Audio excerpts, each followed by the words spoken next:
Nous lisons dans l'évangile de Marc, au chapitre 15, les versets 1 à 5.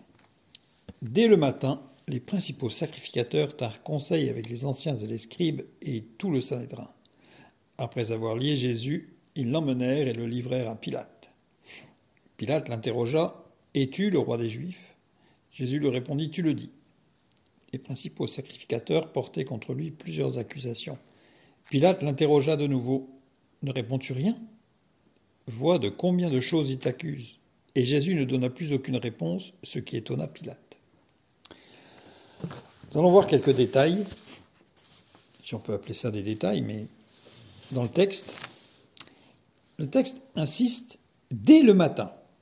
Dès le matin, les deux termes grecs qui sont utilisés, c'est eutéos, qui veut dire immédiatement, à l'instant précis, et ensuite proi, l'aube, à l'instant précis où les premiers rayons du soleil paraissent. Alors c'est assez curieux comme précision, parce que c'est presque insistant. C'est-à-dire c'est à peu près 6 heures du matin, ce qu'on peut aussi appeler la 4e veille de la nuit. En fait, si on regarde le texte biblique, c'est l'heure précise au tout début du lever des rayons du soleil, de la présentation et du sacrifice de l'agneau du matin. On voit ça dans Ézéchiel, chapitre 46, verset 13. « Tu offriras chaque jour en holocauste à l'Éternel un agneau d'1 an sans défaut, tu l'offriras tous les matins. » Et le terme matin ici, c'est boker en hébreu, à la lumière des premiers rayons du soleil. Parce que Jésus va mourir en fin de journée, à l'heure, quasiment à l'heure où on sacrifie l'agneau du soir. Évidemment, cela correspond avec une très grande précision aux prophéties bibliques. Ensuite, on voit que l'agneau du matin devait être acheté avec l'argent du trésor du temple, payé pour le recensement du peuple. Dans Matthieu, chapitre 27, les versets 5 et 6, il est dit « Judas jeta les pièces d'argent dans le temple, se retira et alla se pendre. Les principaux sacrificateurs les ramassèrent et dirent « Il n'est pas permis de les mettre dans le trésor sacré, puisque c'est le prix du sang. » La traduction littérale n'est pas « puisque c'est le prix du sang », mais « depuis que c'est le prix du sang ». C'est-à-dire qu'à chaque fois, toutes sortes d'argent devaient être remis dans le trésor du temple. Mais là, depuis que c'est le prix du sang, ils ne peuvent pas être remis. Donc, toujours en lien avec l'argent du trésor du temple. Donc on voit une très grande précision, en fait, dans le texte biblique. Et ensuite, nous lisons que dès le matin, donc au premier rayon du matin, les principaux sacrificateurs tinrent conseil avec les anciens et les scribes et tout le Sanhédrin. Tenir conseil, sumboulion, qui veut dire tenir conseil, délibérer, mais ce qui est intéressant, c'est qu'il est conjugué au participe présent. Ça veut dire qu'ils n'ont pas tenu conseil, mais c'est en tenant conseil avec les scribes et les anciens et tout le Sanhédrin. Il faut lire en grec virgule. Après avoir lié Jésus, ils l'emmenèrent et le livrèrent à Pilate. Ça veut dire que ils n'ont pas tenu conseil, puis ensuite ils ont livré Jésus à Pilate, mais c'est que ils l'ont lié et en le menant à Pilate, ils ont tenu conseil, puisque c'est du participe présent. Ce qui correspond au texte, immédiatement à l'instant précis, c'était la présentation du sacrifice de l'agneau du matin. Donc ça correspond vraiment avec une très grande précision. Ensuite, nous avons le passage avec Pilate. Pilate interroge Jésus et lui dit « Es-tu le roi des Juifs ?» Pilate était un administrateur romain qui représentait le pouvoir impérial et qui était chargé de maintenir l'ordre et de percevoir les impôts au nom de Rome, sur la région Israël. Enfin, une partie d'Israël. Jésus lui répondit « Tu le dis. » Alors, ici, il faut coupler le texte avec un autre évangile, et là, en l'occurrence, nous allons prendre l'évangile de Jean, chapitre 18, les versets 33 à 37, avec le même passage. Pilate rentra dans le prétoire, appela Jésus, lui dit « Es-tu le roi des Juifs ?» Jésus répondit « Est-ce de toi-même que tu dis cela, ou d'autres te l'ont dit de moi ?» Pilate répondit « Moi, suis-je juif ? Ta nation et les principaux sacrificateurs t'ont livré à moi. Qu'as-tu fait? Ici, dans ce texte, je n'ai pas tout lu, on lira tout à l'heure la suite, on voit que Pilate, moi, suis-je juif? Et il pose la question, es-tu le roi des Juifs? Ponce Pilate considère que la souveraineté de Jésus ne le concerne pas. Parce que si tu es le roi des Juifs, c'est pas mon problème. Moi, je ne suis pas juif, d'une part, et c'est moi qui suis en charge de l'ordre ici, donc ça ne m'intéresse pas. Moi, suis-je juif? Et Jésus répond, toujours dans l'évangile de Jean, les versets suivants, « Mon royaume n'est pas de ce monde, répondit Jésus. Si mon royaume était de ce monde, mes serviteurs auraient combattu pour moi afin que je ne fusse pas livré aux Juifs. Mais maintenant, mon royaume n'est point d'ici-bas. » Là, on se rend compte que Jésus répond à la véritable question de Pilate, qui ne porte pas sur le fait qu'il soit le roi des Juifs ou pas, mais sur le fait que Jésus n'allait pas troubler l'ordre et la sécurité, ce qui était la véritable question de Pilate.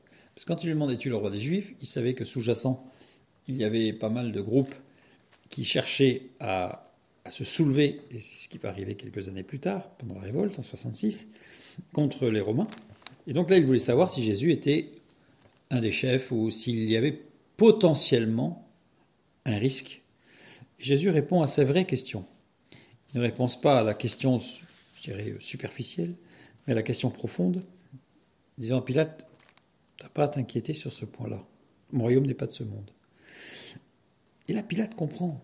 Puisque dans l'évangile de Jean, Pilate reprend et Pilate lui dit « Tu es donc roi ?» Jésus répondit « Tu le dis, je suis roi. Je suis né et je suis venu dans le monde pour rendre témoignage à la vérité. Quiconque est de la vérité écoute ma voix. » Pilate était un fin politique. Il était mis là parce qu'il était justement intelligent, dans une zone qui était très difficile à maintenir. Et Pilate comprend que Jésus est très, très intelligent, très fin, puisqu'il répond à la vraie question que Pilate se pose. Et de fait, Pilate semble comprendre le message de Jésus, tu es donc roi. Et Pilate commence à considérer que finalement la royauté de Jésus l'intéresse en fait. Mais lui, à titre personnel.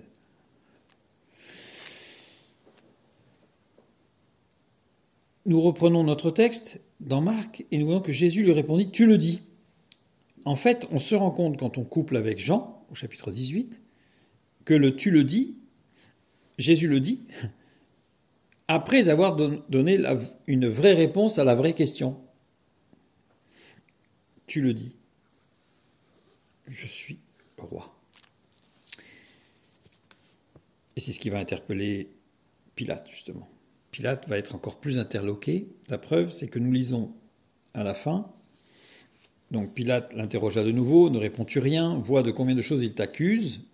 Ici, la phrase montre que de combien de choses on te charge, puisque les religieux ont chargé Jésus, et Jésus ne fit plus aucune réponse. Cette phrase est conjuguée à la forme moyenne déponente, c'est-à-dire que inspirée par le Saint-Esprit, pas de réponse. Ce qui étonna Pilate. Le verbe étonner ici, taumazo, signifie que Pilate était dans l'admiration de Jésus, impliquant une curiosité intellectuelle, taumazo. C'est-à-dire qu'en fait, il se dit, mais comment est-ce qu'il fait pour rester aussi calme face à tout ce qu'on dit sur lui, sachant que Jésus vient de lui dire qu'il est roi. Il y a un minimum de respect quand on est roi. Et là, il n'a pas du tout.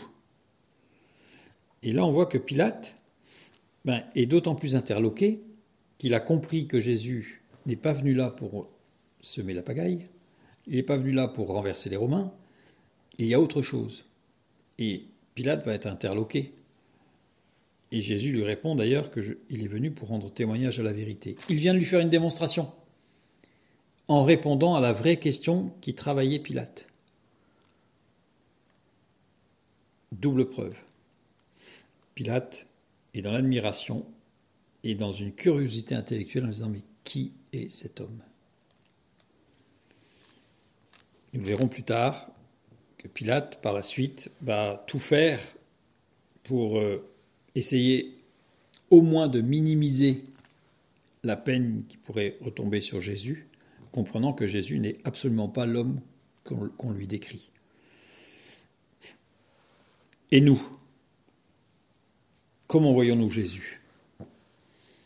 Sommes-nous aussi dans l'admiration et dans une curiosité qui cette fois-ci ne serait pas intellectuelle mais spirituelle, comprenant qu'il est le roi, mais un roi qui n'est pas de ce monde, un roi qui est venu pour nous délivrer et non pas pour bouter, et pour bouter l'ennemi, je dirais, hors des limites de notre champ d'action.